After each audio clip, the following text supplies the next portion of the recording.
I noticed a lot of guys using the engineered cooling products radiators or ECP radiators, and I thought they looked pretty cool. But anyway, I thought I'd give them a try. I posted on Facebook asking if anybody had used these radiators and what their thoughts were on it, and I didn't see any negative comments as far as cooling goes.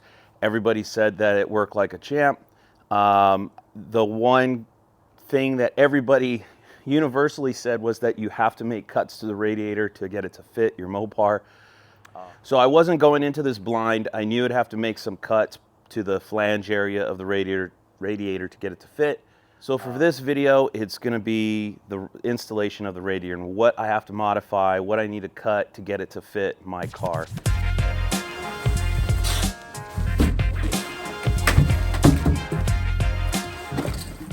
So I opted and paid extra for the wiring harness to run the electric fans and all that kind of stuff. So basically it's relays, harness, we got your temperature switch.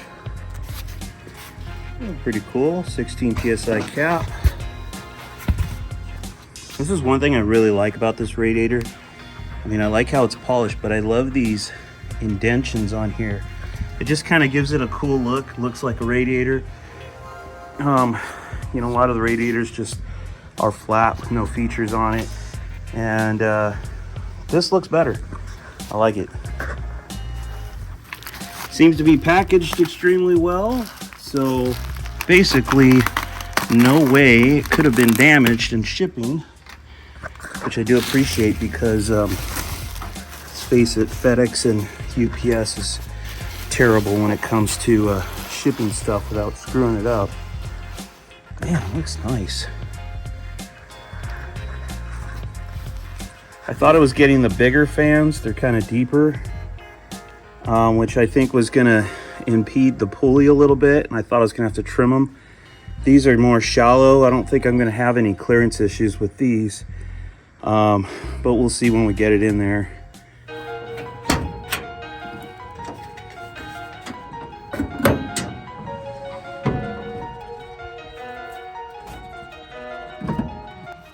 This thing's been sitting a while. I don't know how well that carburetor is going to run, but we will we'll put some gas down the carb, fire her up, and then move her out so we can wash her. It's super easy to prime an AFB. You just shoot some gas through the vents into the bowls, shoot a little down the throat, and we'll see what happens.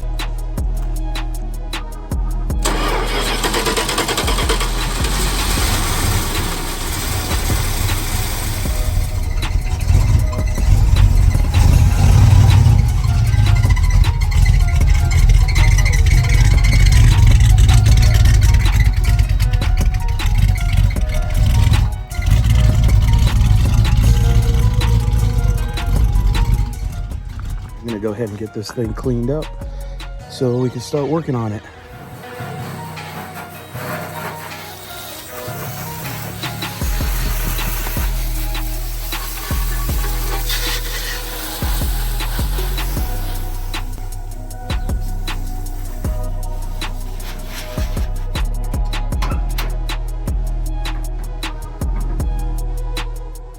This car is a 22-inch radiator opening because it had a 318 in it, and the radiator I'm putting in is a 26-inch. So what I'd done was I had drilled a hole here and here to basically mount the wider radiator. I didn't cut it out, so this is impeding the flow, but at least we're getting the capacity. So that might be something I might have to revisit. I might have to just go ahead and trim some of this out, but I don't really want to cut on the car if I don't have to. You know, I don't think the holes are going to be too big of a deal, so we'll go ahead and see how it mounts. I had posted on Facebook asking if anybody had used any of these engineered cooling products radiators, and quite a few people did. I saw no negative comments. Everything was positive. Seems like they work pretty well. The only complaint which they weren't really complaining. Most everybody that had mentioned it said it was no big deal. But so I'm gonna go ahead and set this in there and see what it looks like. But we might have to trim some of this or trim some of that, maybe the shroud side, because I know the battery tray on the driver's side is a little bit close to this, so we might have to do something there. Let's go see if it fits.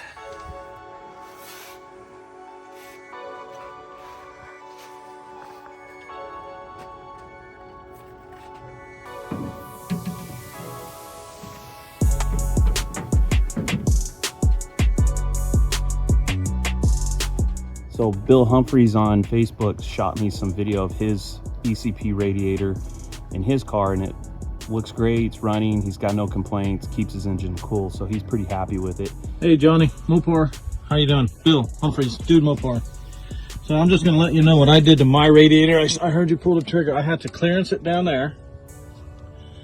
Makes it getting it in and out easier. It fits fairly good. I had to widen those up. I mean, every car. Where is it? Way down there. I don't know if you can see that. Let's do like that. Yeah, split it a little bit. No big deal. Factory mounts. On my setup, yeah, I clearanced it. See the fans? I clearanced the fans a little bit. That was no big deal. I actually did that in the car with a Dremel. I can't remember what I used. And then over here, I clearanced that whole section right there to clear the battery tray, because when I did put this in here and it was really easy, the battery tray wasn't in. So if you don't have a battery up front, then let's do that. There we go. You're fine. Other than that, everything's good. Just watch your edges, they're a little sharp. It comes with a cap, 16 pounder. And I'm not unhappy with it. I got a guy who's gonna take these areas right here and put the rubber flaps in them so that when I'm cruising down the highway, the temperature quits creeping up. Anyways, that's my speed cooling engineering story. Good luck with yours. See ya. Him, along with others, said that you've got to do some trimming to get it to fit. And you can see I kind of have the radiator sitting in here in the car, but it does have some clearance issues. So let me show you that. So the main thing is, like, they have a big flange coming out this way for the fan shroud, which is kind of cool that they sort of like cheated their spacing in order to get really big fans in here. They extended this plate over for mounting surface to mount a bigger fan, basically. So, which, you know, I'm not really complaining about. If you know you've got to do some trimming going into this and you've got to, you know, make it work, I don't think you're going to be too upset. Okay, so you can see here's the battery tray, here's the flange for the fan shroud with electric fans, and it's definitely in the way. So I think to start with, what I'm going to do is pull the battery tray out and get the radiator mounted where it needs to go, and then put the battery tray back in here to see what I need to trim. I guess you have to sacrifice one or the other, and I'm not sure yet. There's not really any sacrilege cutting on this car, especially a battery tray. That can be easily replaced, but so I'm leaning towards cutting the battery tray to clearance the fan shroud, because I think it's not just the shroud, it's not just this bracket I'd have to cut. I'd have to cut the bracket, I'd have to cut the shroud, which would put a big hole in an area where you want to pull air, and even the fan looks like it's going to end up hitting the battery tray once we get this guy over. And once we get the tray out of the way, we can get the radiator going in here straight and figure out this side.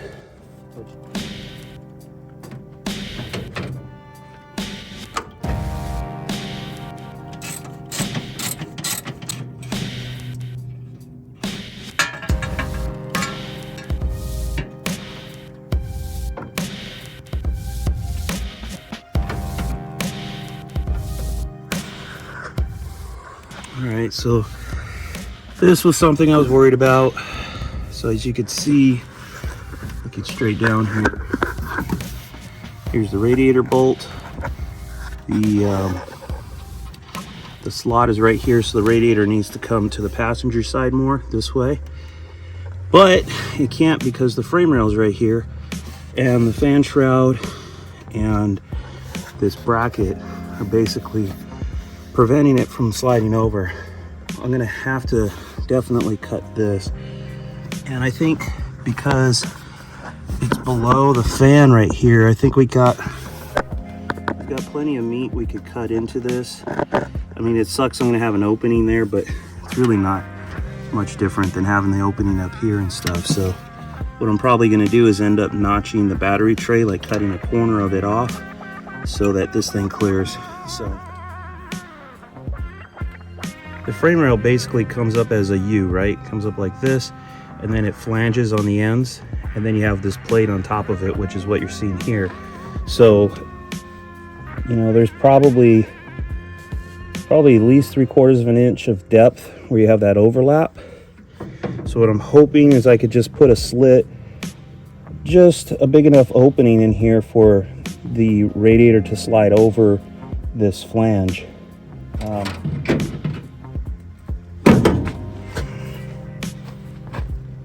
It's about what I'm looking at to put a notch in there. So this is a 24 teeth per inch blade. This should put a nice, fine, thin cut on there.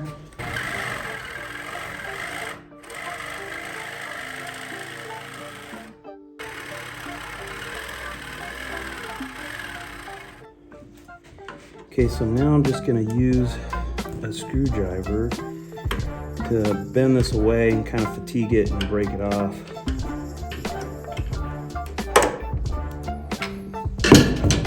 Actually, let me get some shears and see if I can just trim that off real quick.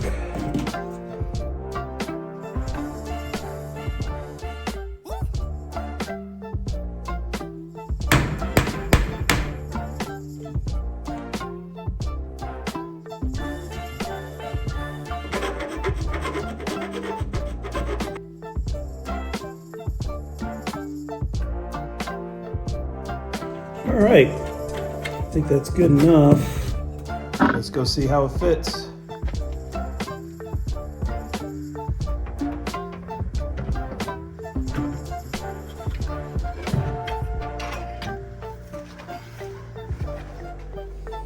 Well, my guesstimate measurement was way off. So the radiator needs to go up a little higher.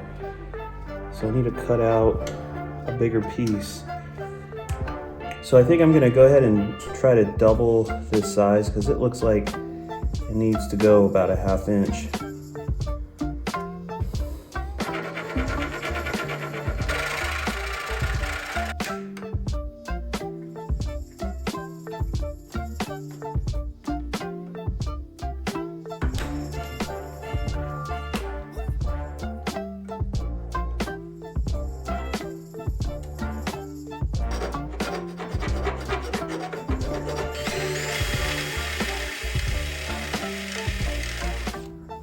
All right, let's see if it fits now.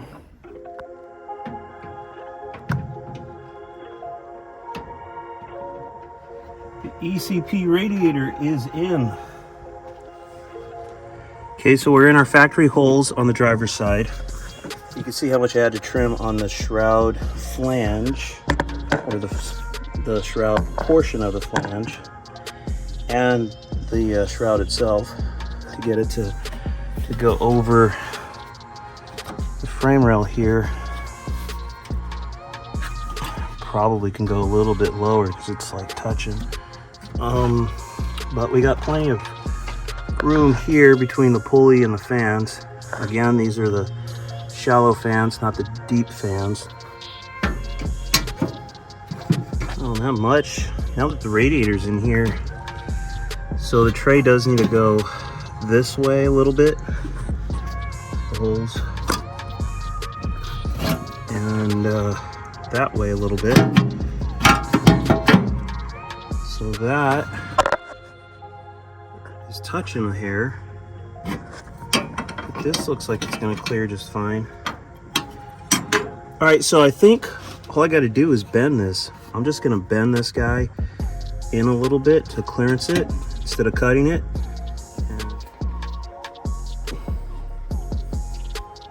All right. Let's go see.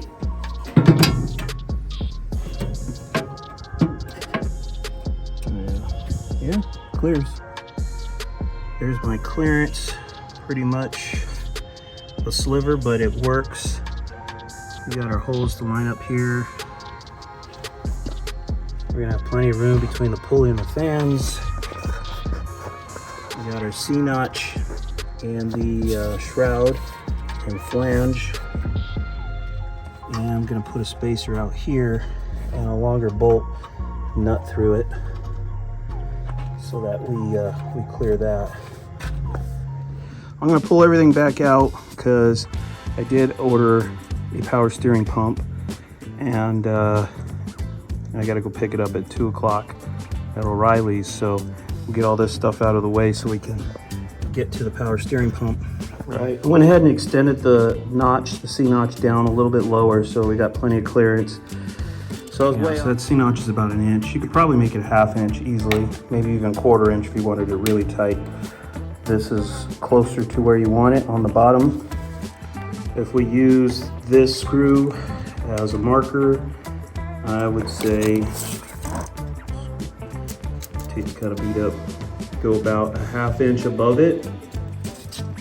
Started about 3/4 of an inch deep. And about 3/4 of an inch. So this really wasn't part of the plan, but the leaking power steering pump got changed, so that's all new. Looks good, it's not leaking. And we went ahead, gave it an oil change, got a new oil filter on it. That's all cool. So now I'm going to put the radiator in here, and just to make sure, because I had to notch it to fit the frame rail on this side. So what I have to do is I have to pull the battery tray out. It's going to give me a couple of inches of clearance I need. I'm going to drop the radiator in here.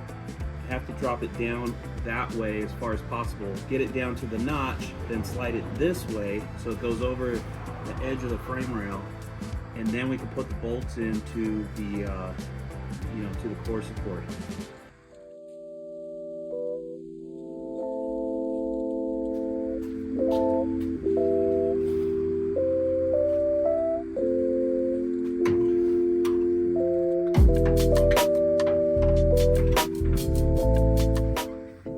Slide this down, and then I can move it towards the passenger side. Now I can put my bolts in.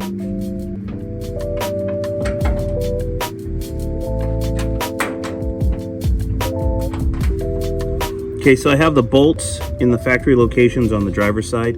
All that fits up pretty good. I did test fit this already. When I put the battery tray in here, it's actually really close to this, but I don't need to notch anything. There's enough slop in the tray where you can kind of slide it around, and I can push it to the back just enough so it clears. So that side's good. I'd already mentioned this, but in case you're skipping around, this opening is for a 22-inch radiator. This is a 26-inch radiator. So the factory holes are here and here, but I need to bolt up here and there. And then on this one, you can see how far the tab is from the core support, and you can see how this bulge is basically hitting that. So if we were using the factory locations, or if this was made for 26-inch radiator, you could see the factory bolt holes on this raised area. So I have to put a spacer between here to basically mimic this thickness, and then bolt it up like that. I mean, it's a really beautiful looking radiator. I really like it. Forgot about that. So I need to rattle can this black because when the hood's closed, I don't want you to see the radiator in there. I want that to look all black. So I got to pull this back out and paint that. But aside from that, we'll get her bolted in, get the hoses on it. So we got her to fit.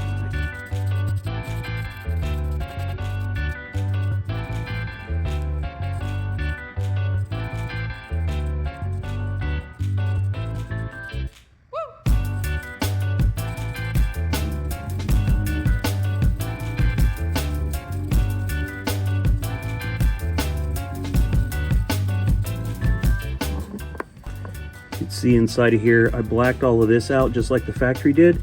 The factory did this for a reason. So you want all this black, so when the car is driving down the road, if there is a shiny radiator on the other side and light's hitting it just right, you're gonna see it in there. Now maybe you want to show off all the, you know, fancy parts that you put on your car, but the reason it's supposed to be blacked out is the way the grille looks. So you're gonna rob from the grille design and features and coloring if the radiator behind it is bright and stealing all the attention. It just looks, in my opinion, it looks goofy.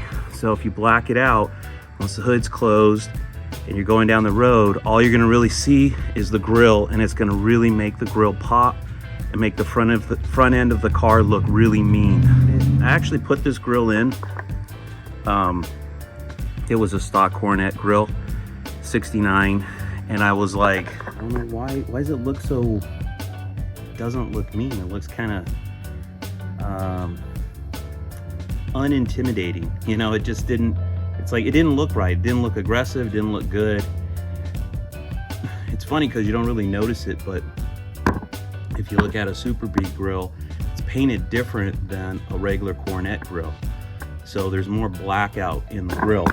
So I pulled up some 69 Super Bees on the internet and I looked at it and I could see, oh, all the center is blacked out of it. And it's amazing how big of a difference that makes. It makes the car look way more aggressive. So a factory grill doesn't have all that blackout, all of that. It's the same grill, it's just not blacked out, it's all silver. So if you have a 69 Coronet and you want it to look a little more mean, go with the Super Bee paint job and black out your radiator so it pops.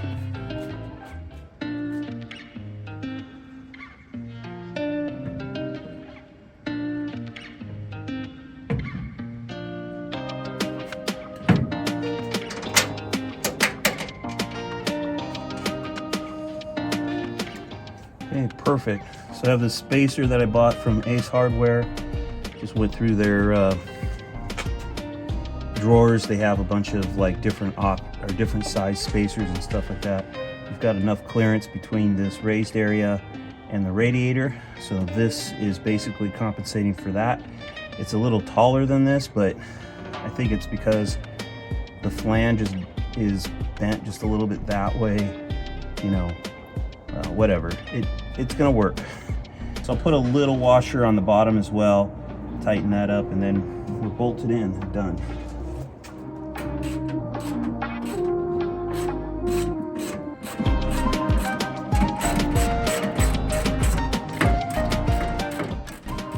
We got the radiator painted black, so it's not gonna, you know, shine through the grill on us.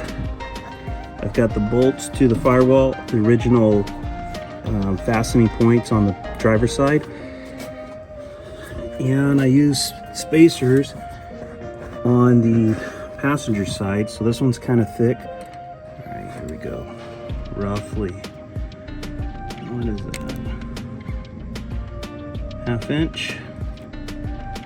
So about a half inch. It's a little less than a half inch. Not that this thing is accurate, so roughly half inch.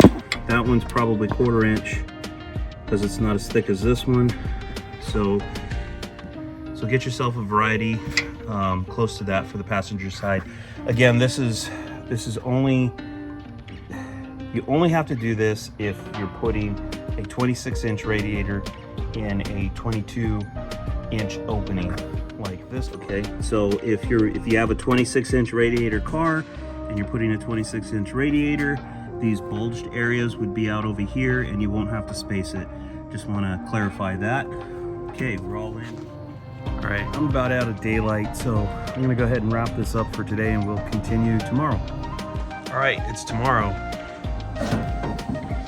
I'm gonna go ahead and get the car jacked back up so I can get to the lower radiator hose. It's just easier to get to it from the bottom than the top. Also, I gotta hook up the trans cooler lines. Also easier to get to the bottom than the top. And then put the battery tray back in it. I gotta tighten them up. I've got them, they're all loose right now, so I gotta tighten all that up. And then fill it full of antifreeze. We're done for now, and we'll save wiring up the electric fans for a later video.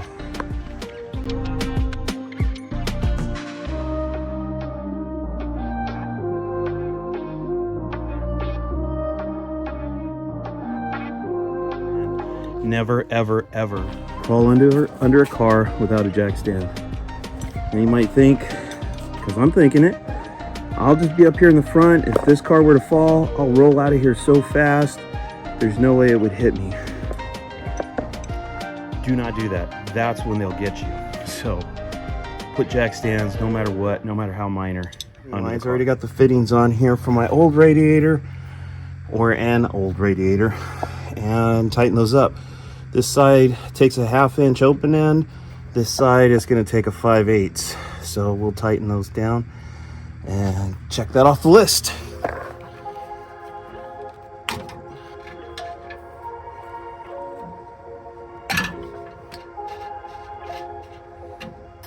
Sometimes you could grab the lines back over here next to the block and actually push on them to flex it up here so you can get it to go on easy. And the reason you want to put the 1/2 inch on here is to oppose when you're tightening with the 5/8, because you don't want this thing to twist into the radiator too tight and damage it.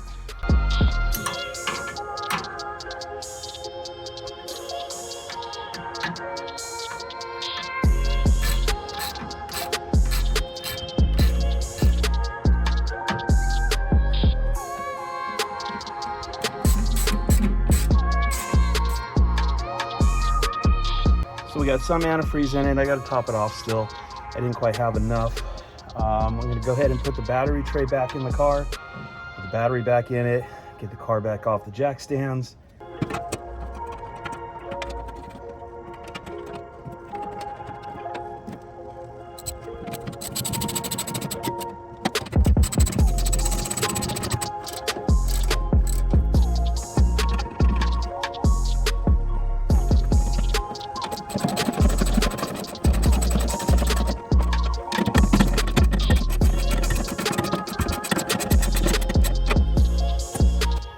Okay, I got most everything buttoned up that I'm going to do for today, other than putting the battery in. But let me walk you through a recap real quick of everything we did. So just so you know what kind of car it is, it's a 69 Dodge Coronet. It's a B body. And in order to get this radiator to fit, we basically had to notch the shroud here to basically C-notch over the frame so the frame clears. On the bottom side, basically this top piece of the frame and the U part, basically the frame rail comes up and then U's over, and then so you have like this flat area you need to notch the shroud for.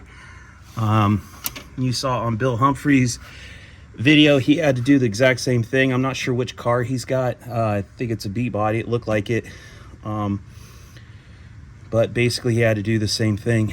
He ended up notching this area of the fan shroud bracket on the other side of the radiator, although he had different fans on there. He had the deeper fans, and I think the diameter was smaller, so he could cut away more of the flange than I could.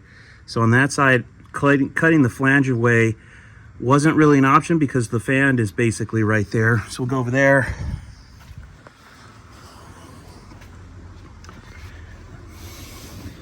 So he cut a lot of this area away, but you could see in my case, the fans I'm using, they're really close here. I didn't want to cut into the shroud area. I ended up bending the corner of the battery tray to get it to clear. So you can see it's got a tiny sliver of clearance, and you can see how the bolt's going in kind of crooked. It's because I tweaked on this thing and bent it, but it's good, solid, not worried about it. I used the factory holes here. You should be able to use your factory holes if you have a 26-inch core support. In my particular case, this car has a 22-inch core support opening, so my factory holes are here, but I opted to get the larger radiator because I wanted the extra cooling capacity. So I basically had to drill holes to get it to mount to the radiator. So that's not on the radiator manufacturer, that's on me. I knew what I was getting into. I knew I was going with a radiator larger than what the car supported, but I've done this before, not really worried about it. If for some reason we have some cooling issues and it's not good enough, I can pull the radiator back out, cut this opening out a little bit more to get the extra airflow. That's pretty much what I did with Dorothy. She's a beater car, so not really any sacrilege in cutting that core support. Not that there's sacrilege in cutting this core support either, but I don't know, I just feel reluctant to cut it, so I wanted to leave it factory and just leave it how it is. Okay, if in your case you are doing the exact same thing and you're putting a 26-inch in a 22-inch core support, you can see here this raised area would be over here more, which is what the battery flange attaches to. So, and you can see this is where the factory bolt holes are. So to compensate for that, you have to run spacers. So I ran a spacer here, and I ran a spacer down here, and we've got plenty of clearance. Now in Bill's case, he had the deeper fans, came out farther. He had to actually notch the inside of the fans a little bit to clear the pulley. In my case, because I'm running these more shallow fans, you can see we've got tons of clearance. I don't have any clearance issues whatsoever, so it's not a problem. The upper radiator hose is in the stock location. This is important too if you're running a 26-inch radiator. Basically a 26-inch radiator is an air conditioning car radiator. This car doesn't have air conditioning, so you can see by the firewall, you know, it doesn't have the big blower fan cut out for it. So this is a non-AC car. On a non-AC radiator, the neck is over here somewhere, so it's a different upper hose. So if you're gonna run a larger radiator, you want to get the AC. So if you go into AutoZone, you'd say I have a 440 or a 383 big block, and I need an upper radiator hose for an air conditioning car. That will give you this radiator hose, which will fit the 26-inch radiator. Bottom's the same, doesn't really matter. Again, did a separate video on the inner spring. The inner spring is extremely important to have in the lower radiator hose. Under high RPM or high acceleration, the pump will move so much water from the bottom of the radiator, it'll collapse the hose. So you have to have the spring in there. If that hose collapses on you, it is going to cause the car to overheat at the high end. Okay. Something else I did, which will be in a separate video, this power steering pump was leaking like crazy, getting all over the hose, making a mess under the car. I went ahead and I bought a new one, not the cap's the original one. Replaced, and all my brackets are the original as well, but replaced the power steering pump, put some fluid in there. We don't have any leaks now, that's great. Put some antifreeze in the radiator, don't have any leaks, so that's good. Got my trans lines hooked up at the bottom of the radiator. Automatic car, no leaks, that's good. And I think that's all I needed to do. That's all I needed to say. So again, this was the only modification I really needed to do to get the radiator to fit that you're probably going to have to do in your particular application as well.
Now, hopefully you're enjoying the videos on the wagon, and make sure you subscribe to follow along. Don't want to miss any videos, right?